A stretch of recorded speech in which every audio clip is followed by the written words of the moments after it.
Questions for Mr. Harris? Sir. Mr. Harris, I would like to introduce you to David Harris here. Good. Thank you. Good. Yes. So, With your wisdom in the history of the Revolution, how many men did George Washington take across the Delaware? how many men did Washington take a? What an interesting question. Well, at the time he has 6,000 who are healthy. He has a total of about 10,000. And so the question is, did he take all 10? And we're not sure that he did. That is where the number plays. Because who wants to be left out of such an engagement in which they can go over to Trenton and defeat the Hessians, the German mercenaries? And so nobody wants left out of that, right? So my suspicion is that it could have been nearly all 10,000, which would have been an incredible feat. Yes, They brought every boat they could find up and down the river. Officers were sent to reconnoiter boats and bring them down. That would bring men, flat bottom Durham boats, big ones like I have, almost the size of this room. Flat bottom, and you could pile men on there, tons of them at a time. But it was cold, and it was a cold rain falling. The ice upon the river. It was insane.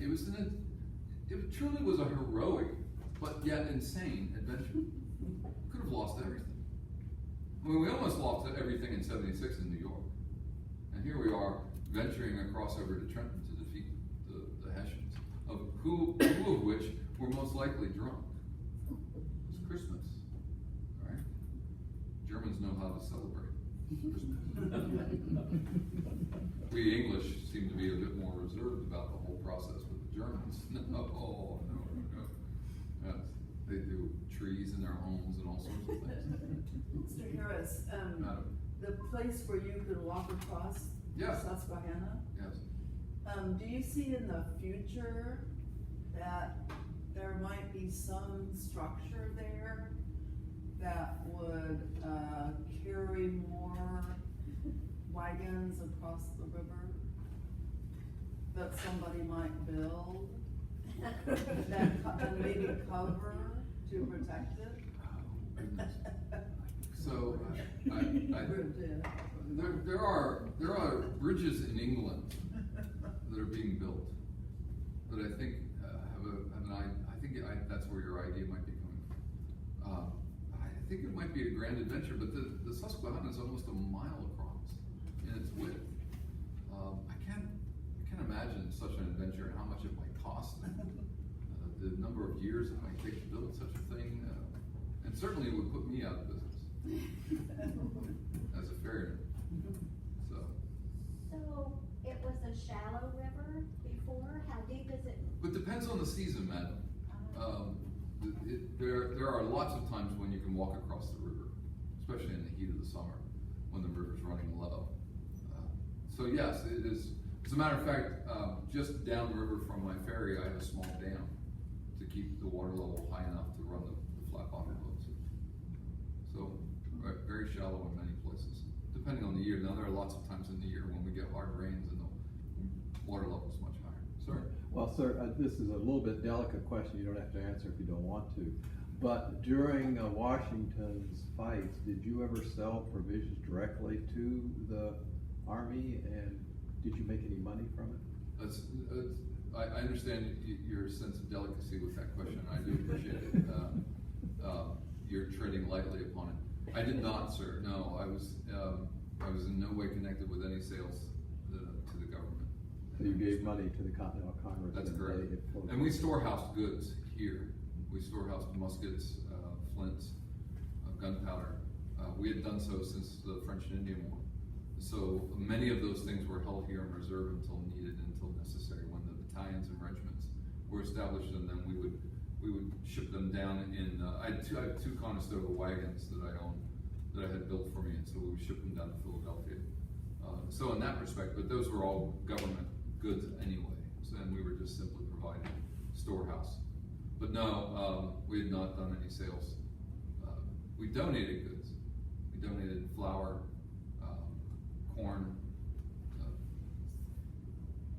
agrarian goods for the Army to eat, but other than that, we made no sales in that respect. I was too disconnected from my property at the time to be able to make any sales, nor did I feel it was the right thing to do. Thank you. Other questions for Mr. Harris? Madam? Yes, well, family lore has said that one of our relatives, Thomas Sturgeon Jr., was on the boat with Washington crossing the Delaware and was one of the young men who was rowing the boat. I wondered if you had heard anything about that. I've never spoken to Sturgeon about that myself. He is listed as a lieutenant. I have that here. I think. Let's see. Might be back here. Yes. He's listed as a lieutenant. I have him here listed. Yes, there he is, second from the bottom. I'll leave it here so that you can see it. He is, it's quite possible. But I've never spoken to him about it, so I don't know myself. He and I have never had a personal conversation about the event. When he came home, as we all did, we got busy back restoring our lives. So I've never had a conversation about it. And now I'm curious, I want to go talk to him. We do too. We do too, I like that. Very good, yes.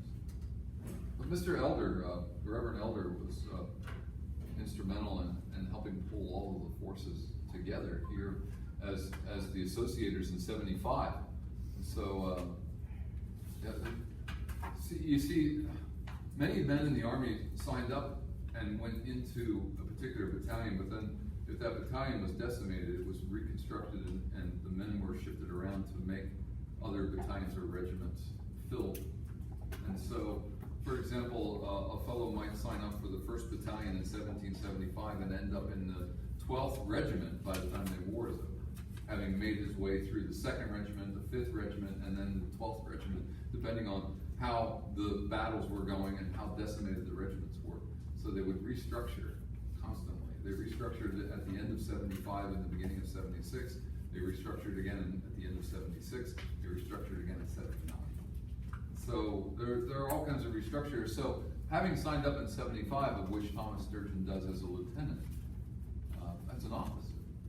Pretty good. You have an officer in your family.